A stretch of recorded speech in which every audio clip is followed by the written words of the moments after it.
Saya lanjutkan.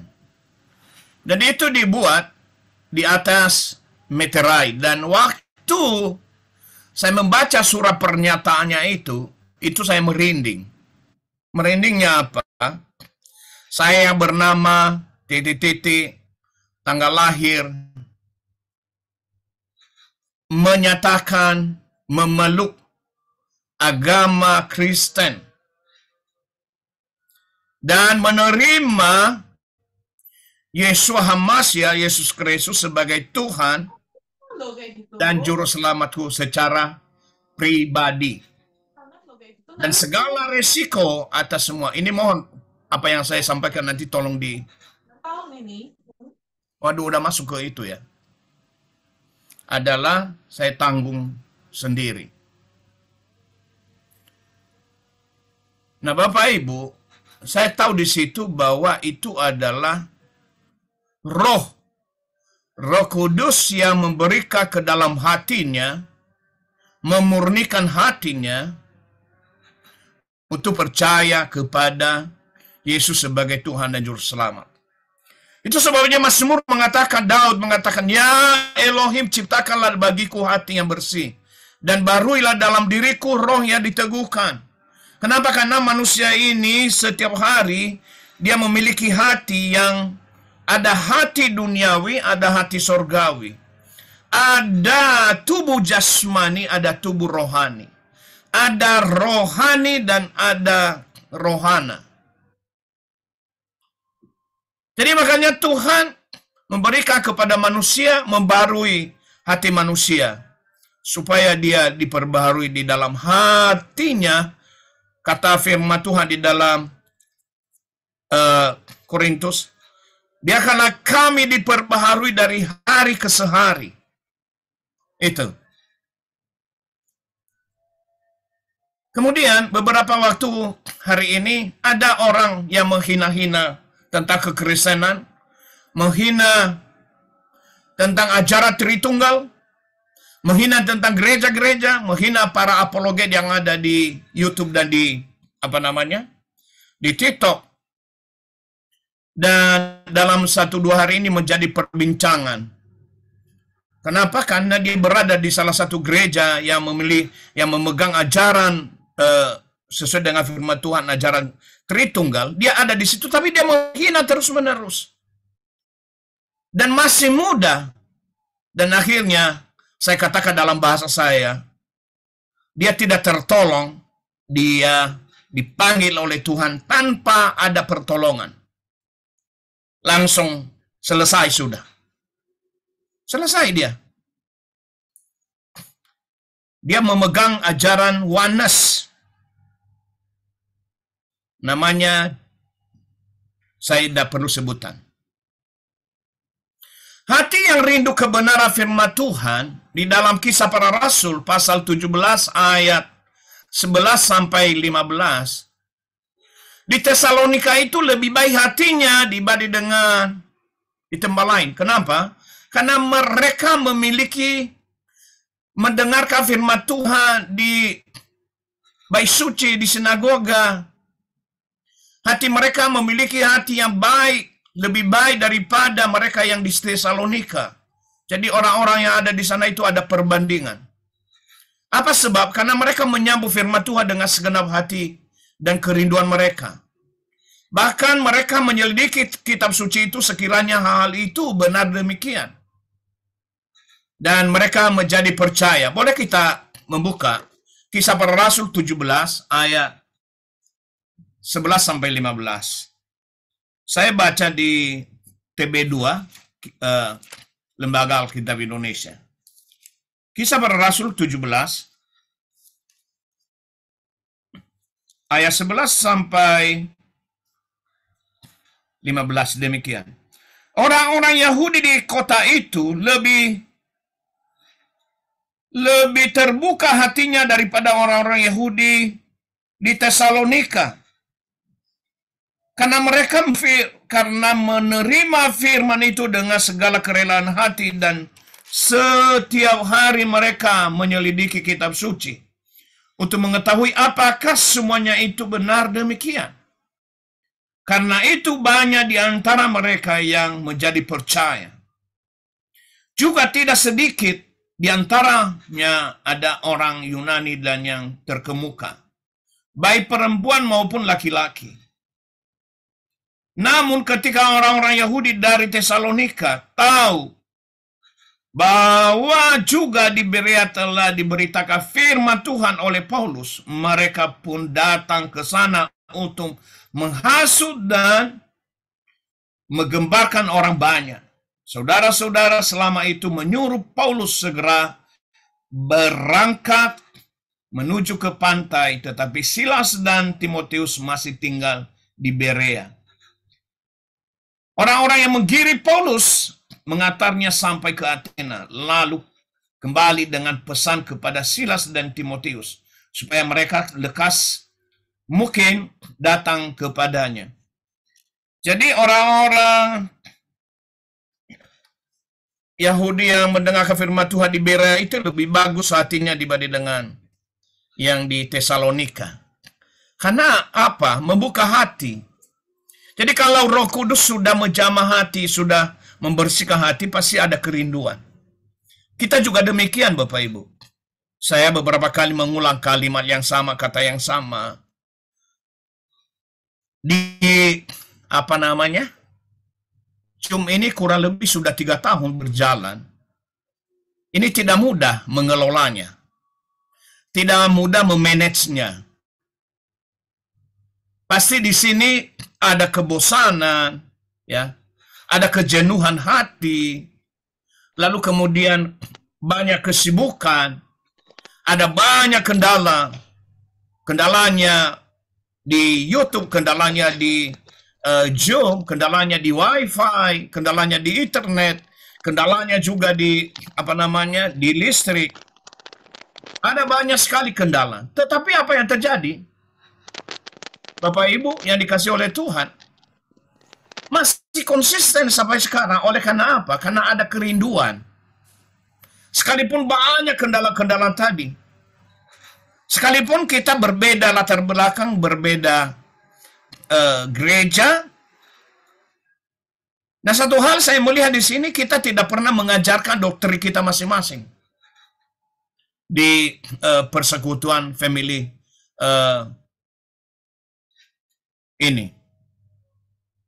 family ministry ini. Oke, itu salah satu kelebihannya dan salah satu yang membuat kita betah. Dan kita saling menguatkan, saling mendoakan. Seperti yang terjadi di Berea. Itu luar biasa. Nah, di Yeskiel tadi, Tuhan memberi hati yang baru. Kemudian aku akan memercikkan air yang jernih atasmu dan kamu akan menjadi tahir. Aku akan membersihkan kamu dari segala kenajisanmu dan dari segala berhalamu. Apa sih berhala?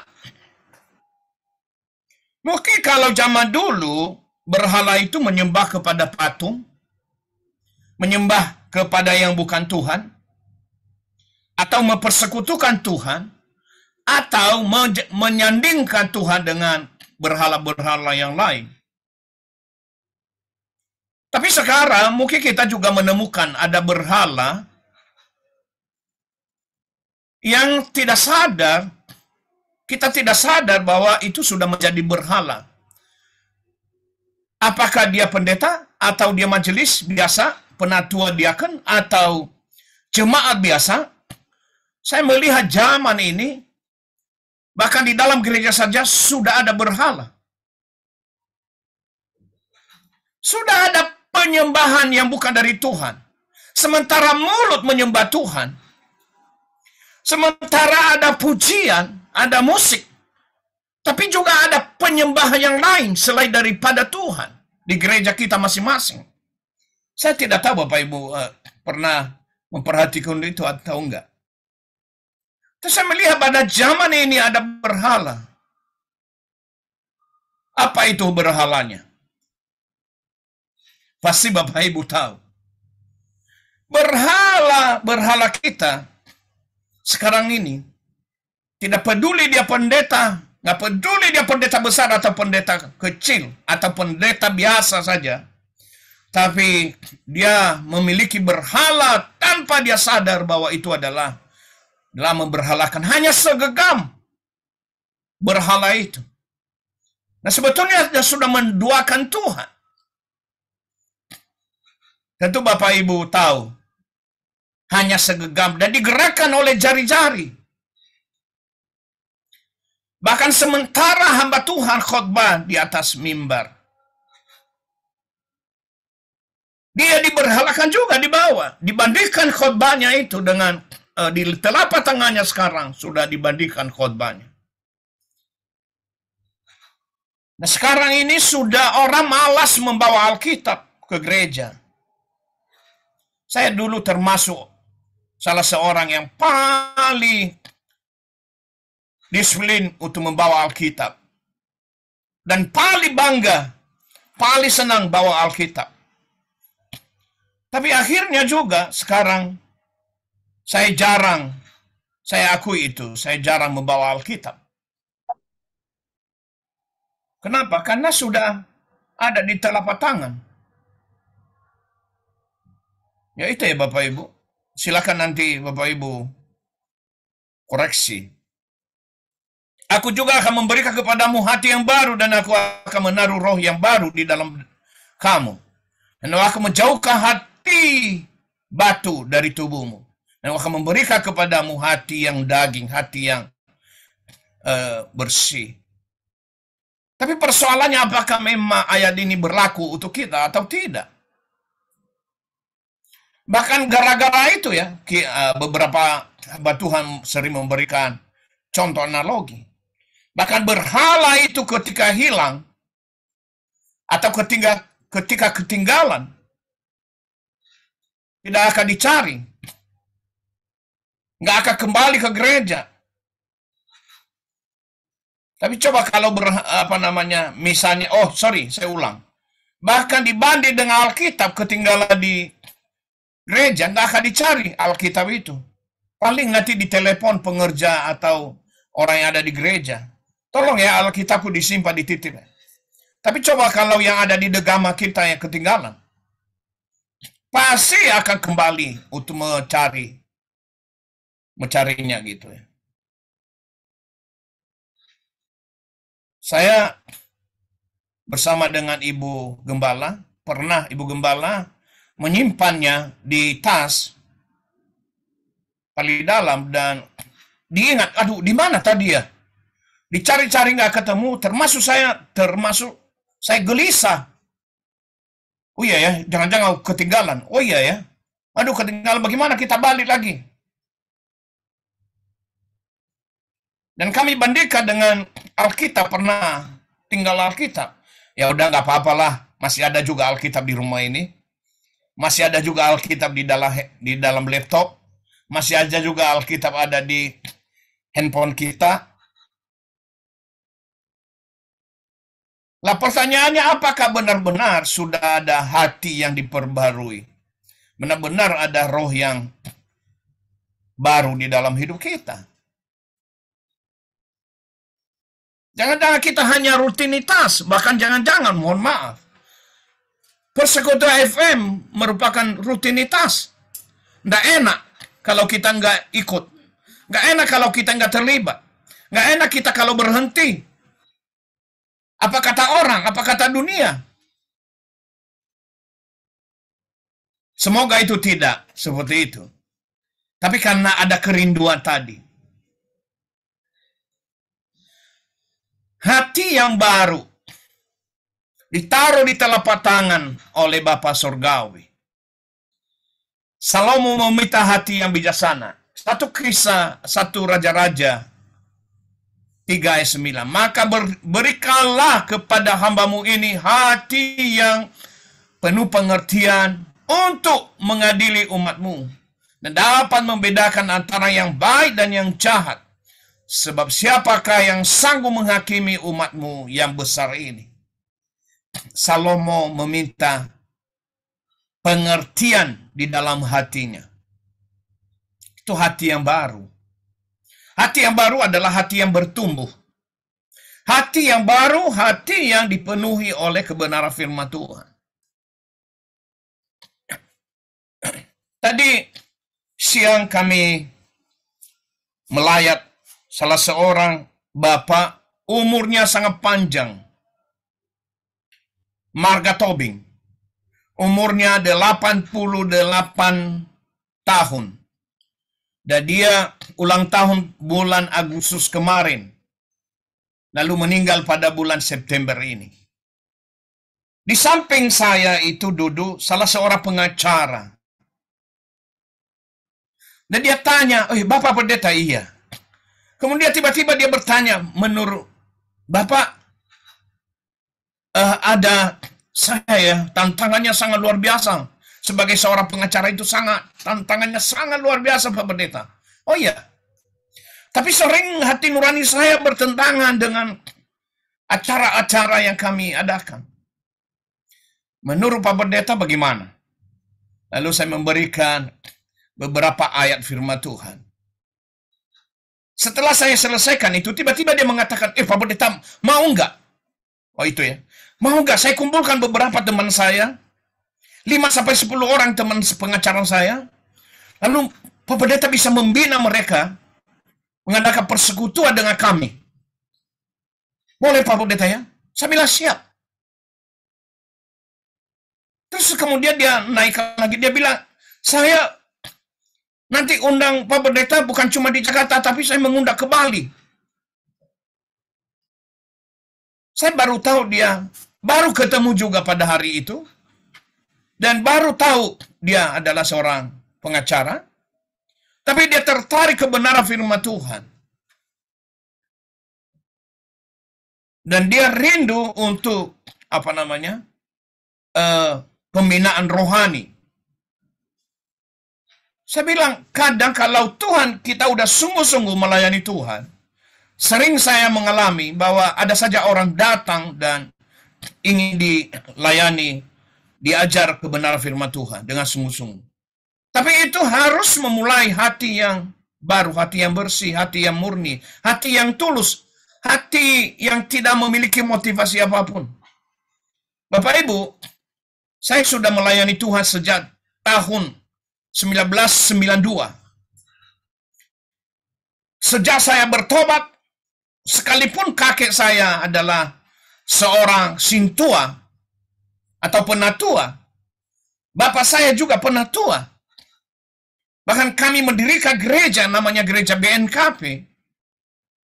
Tanah kami dipakai untuk gereja dan kami persembahkan itu tanah di samping rumah kami yang ada di Pulau Nias. Tapi apakah karena kakek saya, bapak saya adalah seorang majelis, menjamin saya baik-baik? Tidak, ternyata. Buktinya baru bertobat, baru mengerti, baru terima Tuhan Yesus 92. Tahun 92. Sudah berumur 24 atau 25 tahun. Sudah berumur 24 atau 25. Tetapi sejak menerima Tuhan Yesus sebagai Tuhan dan Juru Selamat, sejak itu juga tidak menyimpang ke kanan atau ke kiri, Bapak Ibu. Saya jamin itu. Saya secara pribadi konsisten, secara terus-menerus, apapun tantangannya. Ada uang, ada materi, tidak ada, saya konsisten. Saya terus melayani Tuhan. Bahkan selama bertahun-tahun saya melayani di gereja itu, pagi-pagi sudah lebih dulu datang ke gereja. Hanya ngelap kursi, hanya ngelap bangku-bangku. Lalu kemudian datang lebih awal, pulang lebih terlambat. Datang lebih awal, pulang belakangan. Kenapa? Karena saya harus di satu tempat ibadah ini, saya harus bereskan lagi. Buang tisu-tisu, rapikan kursi. Bertahun-tahun. Saya lakukan itu lebih dari 5 tahun, Bapak Ibu. Dan saya tidak pernah memberikan surat dan bahkan secara lisan minta supaya saya jadi pendeta. Tapi akhirnya diminta untuk jadi pendeta dan diuji. Ya, itu semuanya dari Tuhan. Saya mau mengatakan sampai sekarang, saya juga jadi pendeta, jadi gembala, nggak ngerti kenapa saya jadi pendeta, jadi gembala sampai sekarang ini. Tapi sejak saya menerima pelatihan, dinyatakan sebagai pendeta gembala, sejak saat itu juga saya konsisten dengan motivasi yang tulus dan ikhlas. Dan Tuhan kirim jiwa-jiwa. Ada dari Buddha, ada dari mana-mana yang bertobat. Kita baptis. Tapi bukan tiba-tiba langsung dibaptis begitu, tidak.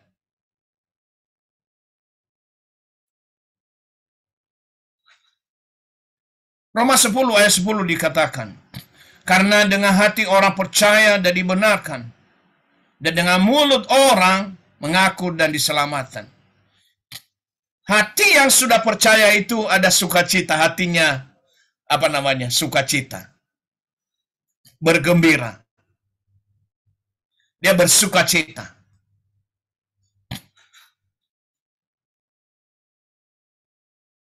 Dan Tuhan membuang hati yang membatu. Mazmur 58 ayat 3.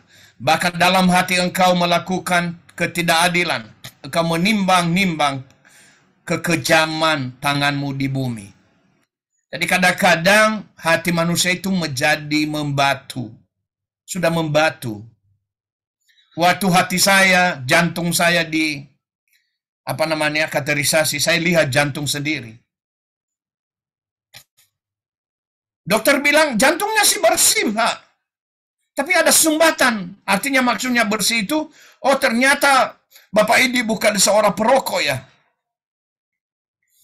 Hatinya bersih, jantungnya bersih. Ditanya setelah turun dari meja observasi, meja operasi itu. Bapak tidak merokok ya? Dia bilang gitu. Biasanya dokter bertanya, Bapak merokok ya? Ini enggak. Oh, Bapak tidak merokok ya? Iya dokter, saya tidak merokok. Kok tahu? Ya soalnya jantung dan hatinya bersih. Tapi jantungnya ada sumbatan di di urat peredaran darahnya. Dan itu gak usah khawatir, jangan takut, katanya. Jadi hati yang membatu itu bahaya, keras, tidak bisa tersakiti dia. Begitu sakit langsung meledak.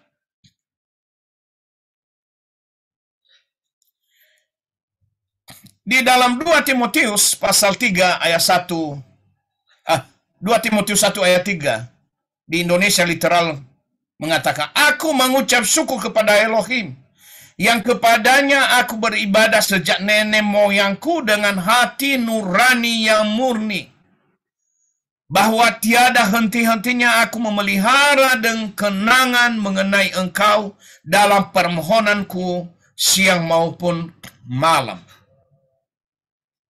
Yang saya mau katakan di sini, kalau hati kita sudah murni, itu tak henti-hentinya.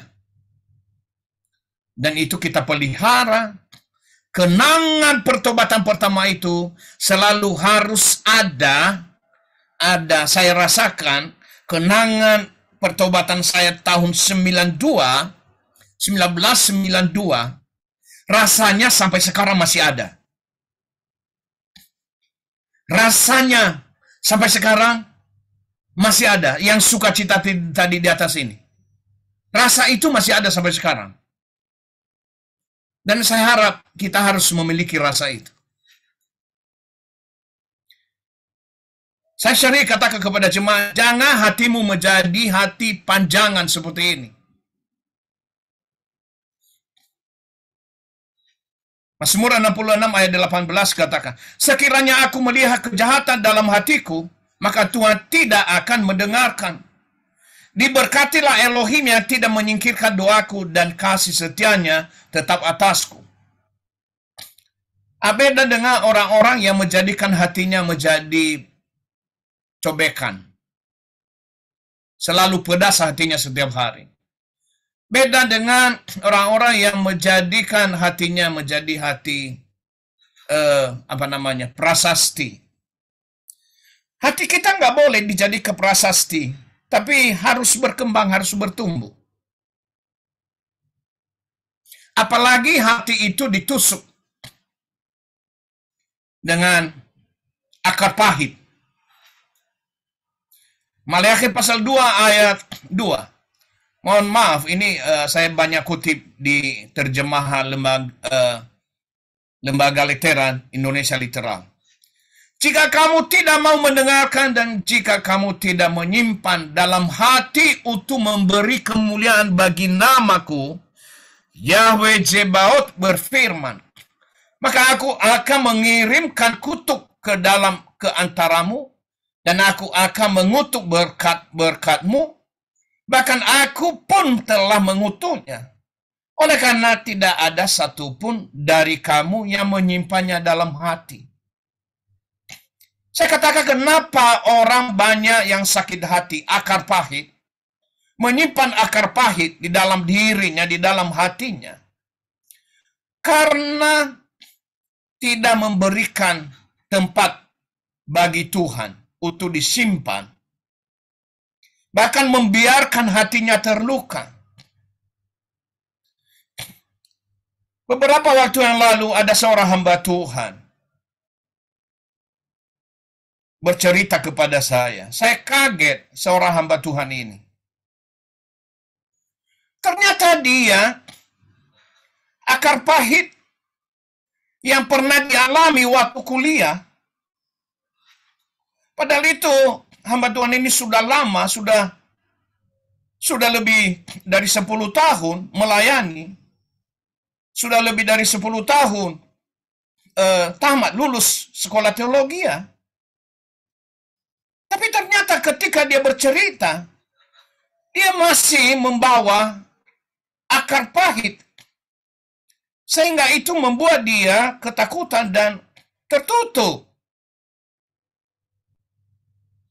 Jadi dia melakukan pelayanannya secara rutinitas. Bukan bergairah, bukan yang hati yang bersukacita tadi, tapi hanya secara rutinitas. Lalu saya tanya, berarti Bapak sebagai pendeta melakukan ini gimana? Ya karena memang udah panggilannya dari dulu, udah tamat sekolah teologi, ya udah mau nggak mau jadi pendeta. Wah, itu bagaimana caranya ya seorang hamba Tuhan pendeta bisa ada akar pahit, tapi melayani Tuhan. Lalu saya bertanya di dalam hatiku, lah bagaimana kalau ada jemaat yang punya akar pahit? Gimana caranya menyelesaikan? Maka pasti jemaat yang memiliki akar pahit, karena pembimbing rohaninya, pendetanya juga, gembalanya juga memiliki akar pahit. Pasti akar pahit yang dimiliki oleh jemaat ini menjadi akar pahit kuadrat. Tidak akan selesai. Dan pada waktu itu, saya sentak itu hamba Tuhan, bersama dengan ibu gembala. Apa nggak boleh seperti itu? Ya, Bapak Ibu. Bahkan secara umur sudah dewasa, udah tua, tapi ternyata itu tidak menjamin. Hati itu hanya Tuhan yang tahu. Sudah mau 50 tahun umurnya. Markus 7 ayat 21 dikatakan, karena dari dalam hati seseorang timbullah pikiran-pikiran yang jahat, perzinahan, percabulan, pembunuhan. Bapak Ibu, dia ingin meninju. Ya, Ayub dikatakan begini, sebab sakit hati membunuh orang bodoh dan nafsu membunuh orang sederhana. Mazmur 112 ayat 10. Orang fasik akan melihat dan sakit hati. Dia akan menggertakkan giginya, lalu rontok. Keinginan orang fasik akan binasa. Amsal 13 ayat 12, harapan yang tertunda membuat sakit hati, tetapi keinginan yang terpenuhi adalah pohon kehidupan. Ya Bapak Ibu, ini mudah? Tidak. Bagi saya secara pribadi tidak mudah. Kecuali kita membuka hati kita diisi oleh firman Tuhan, dan diisi oleh Roh Kudus. Karena Paulus katakan di 1 Korintus 3 ayat 16, kamu adalah tempat baiknya Roh Kudus. Berarti hati kita tempat baik Roh Kudus. Kalau kita menyimpan akar pahit di dalam hidup kita, karena hati adalah tempat baik Roh Kudus, berarti setiap saat kita mendukakan Roh Kudus terus-menerus. Saya bilang sama anak-anak saya, kalian sebagai kakak beradik tidak boleh saling menyakiti. Nggak boleh simpan akar pahit. Semarah-marahnya kalian tidak boleh mengucapkan kata-kata yang merendahkan, apalagi mengutuk. Nggak boleh. Karena itu adalah tidak sesuai dengan kebenaran firman Tuhan. Nah, bagaimana supaya terhindar dari hati yang jahat? Amsal 6 ayat 18 katakan, hati yang membuat rencana-rencana jahat, kaki yang bergegas dari menuju kesalahan. Kita larikan diri dari sana. Kita tinggalkan itu. Yeremia 11 ayat 8, namun mereka tidak mendengarkan, bahkan tidak menyendengkan telinga mereka, tetapi masing-masing berjalan menurut kekerasan hati mereka yang jahat. Karena itu aku bawakan kepada mereka semua firman perjanjian ini yang telah aku perintahkan agar mereka lakukan, tetapi mereka tidak melakukannya.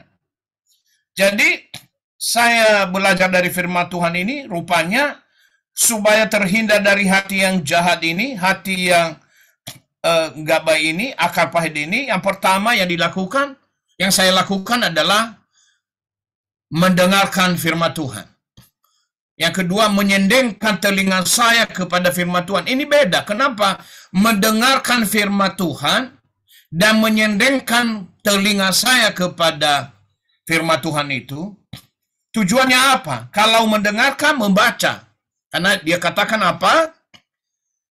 Iman timbul dari pendengaran akan firman Kristus. Roma 10 ayat 17. Tapi kalau menyendengkan ini lebih setelah mendengarkan, lalu kemudian coba menyendengkan kira-kira apa suara roh. Apa yang roh mau katakan. Rema apa yang saya dapat dari ayat ini. Teguran apa yang saya dapat dari ayat ini. Nasihat apa yang saya dapatkan dari ayat ini. Perintah apa yang saya dapatkan dari ayat ini.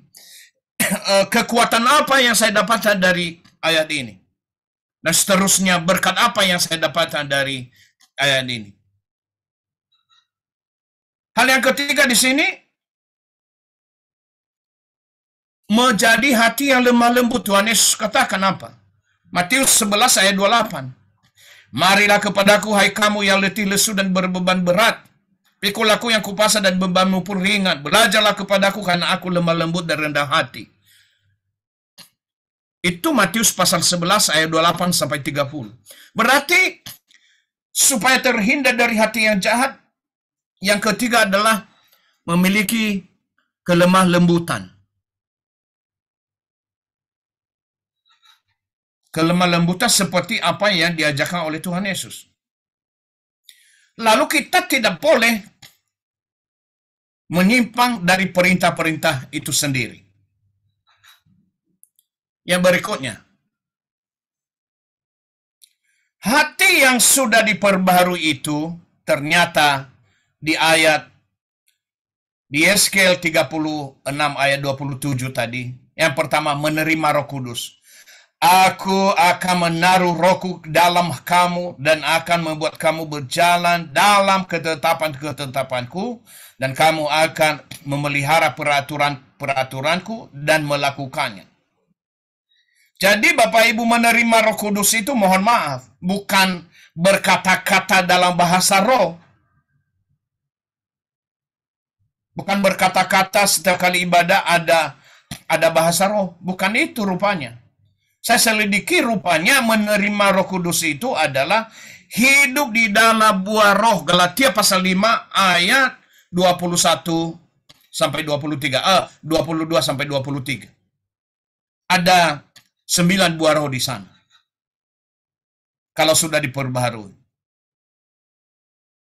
Dan yang kedua, mengeluarkan perbendaharaan yang baik. Kita lihat ayatnya. Thomas mengatakan begini. Lalu dia berkata kepada Thomas, ulurkanlah jarimu di sini dan lihatlah kedua tanganku, dan ulurkanlah tanganmu dan cucukkanlah ke dalam lambungku. Dan janganlah kamu tidak menjadi percaya, tapi percaya. Dan Thomas apa? Katanya, jawab dan berkata kepadanya, Tuhanku dan Elohimku. Yesus berkata kepadanya, hai Thomas, karena engkau telah melihat aku, engkau telah percaya. Berbahagialah mereka yang tidak melihat tetapi percaya. Jadi dia menyebut Yesus Tuhan dan Elohimnya. Orang yang sudah diperbarui hatinya, pasti dia mengaku Yesus Tuhan sebagai juru selamatnya secara pribadi. Tanda-tandanya itu pasti. Itu sebabnya saya katakan bahwa di luar orang yang percaya tidak ada Roh Kudus. Yang ada sama dia hanya roh manusia. Kalau ada Roh Kudus bagi orang yang tidak percaya, maka pasti dia menjadi percaya. Berarti tergenapi 1 Korintus 12 ayat 3. Bahwa Roh Kudus membuat seseorang untuk percaya dan mengaku Yesus adalah Tuhan dan Juru Selamatnya. Dikatakan begini apa? Lukas 6 ayat 45. Orang yang baik mengeluarkan hal yang baik dari perbendaharaan hatinya yang baik. Dan orang yang jahat mengeluarkan hal yang jahat dari perbendaharaan hatinya yang jahat. Karena mulutnya mengucapkan apa yang meluap dari hatinya. Oh, luar biasa. Hati kita jangan cuma diplester. Saya tidak mau hatiku hanya diplester. Tapi benar-benar dihapuskan semua akar pahit itu. Sehingga keluarlah perbendaharaan yang baik. Saya sering katakan contoh ini kepada jemaat. Jangan. Hatimu jangan biarkan hatimu cuma diplester. Disambungkan. Tapi jadikanlah hatimu menjadi sembuh. Buang segala akar pahit. Kepahitan itu dibuang. Berikan hati yang manis kepada hatimu. Kalau sudah menerima itu semua, maka layak masuk ke dalam kerajaan sorga. Bapak Ibu yang dikasihi oleh Tuhan Yesus, demikian firman Tuhan. Dan lebih dan kurang saya mohon maaf, kiranya Tuhan menolong kita semua untuk dapat mengerti dan memahaminya. Mari kita tundukkan kepala, kita mengucap syukur untuk firman Tuhan. Terima kasih Bapak, hamba sudah berhenti berkata-kata, dan bahkan hamba sangat terbatas di dalam pemahaman dan penjelasan, tapi biarkanlah Roh-Mu yang Kudus menolong kami untuk mengertinya. Dan jangan biarkan kami untuk memiliki akar pahit, tapi biarlah hati kami dimurnikan oleh Roh-Mu yang Kudus, oleh Roh-Mu yang suci. Terima kasih, segala puji syukur bagi nama-Mu, kekal selamanya. Haleluya. Amin. Saya kembalikan kepada hambanya Bapak Sutarjo tadi yang telah mengarahkan kita.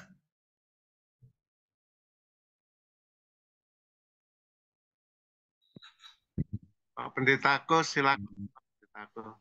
Ya, terima kasih untuk hambanya, Pendeta Polo Warubu. Ya, memang tema hari ini luar biasa ya. Kita harus benar-benar bisa memiliki hati yang tulus murni. Ini nggak mudah ya. Kenapa saya katakan tidak mudah? Banyak orang sudah tersakiti ya dengan perkataan yang rasanya kita pikir itu menyakitkan hati setiap kita. Terkadang kita hanya di mulut ya bisa mengampuni ya.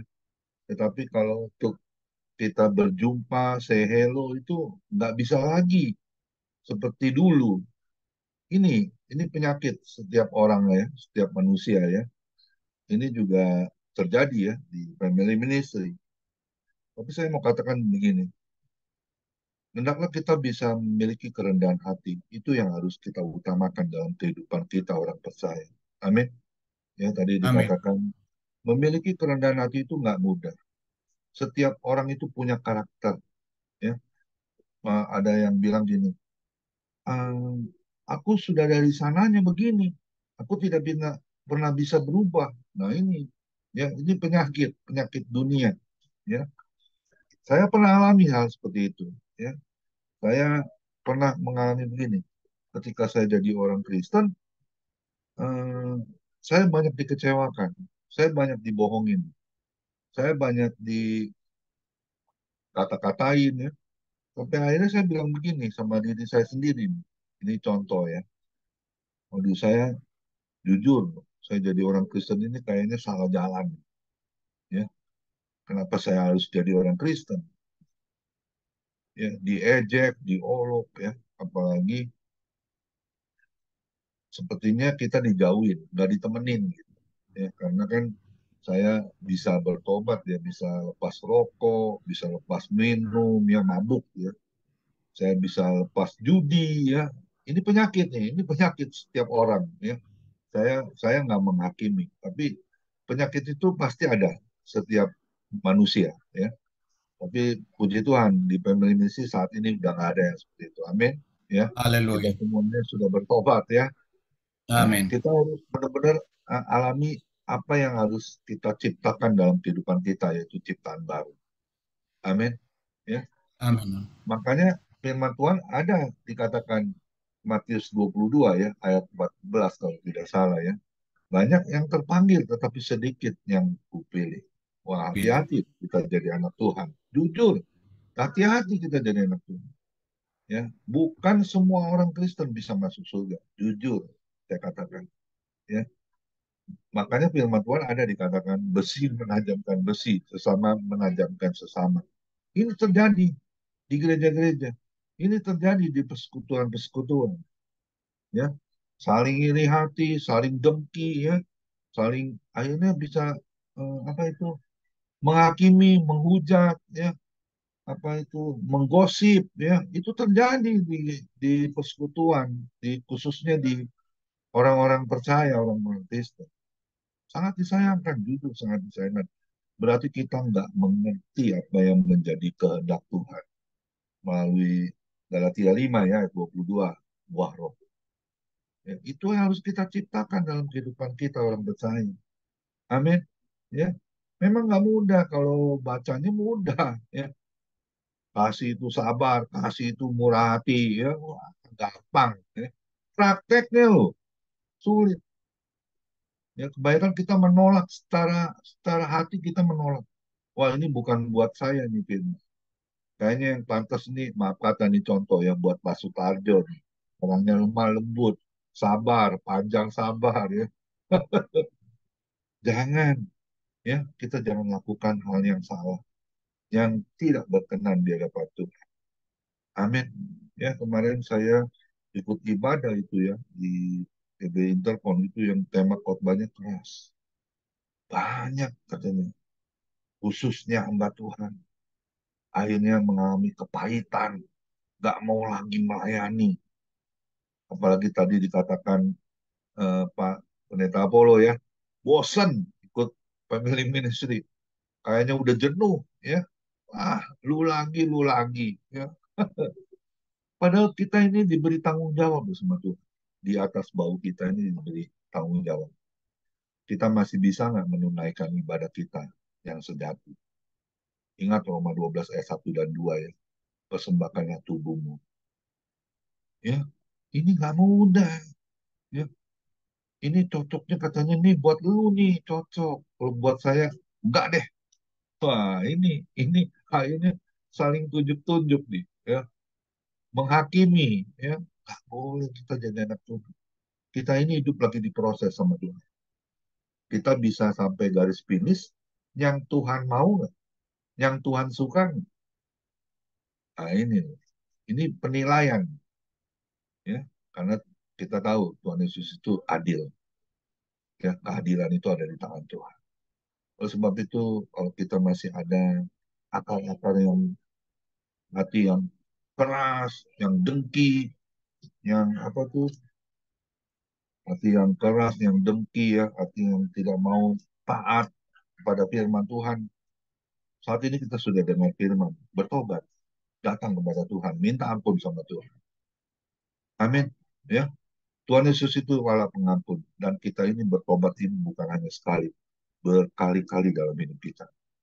So, kita mau berani berubah, karena di Yeremia 7 ayat 3, perbaikilah tingkah langkahmu dan perbuatanmu, maka aku akan diam di dalam setiap baik tubuhmu.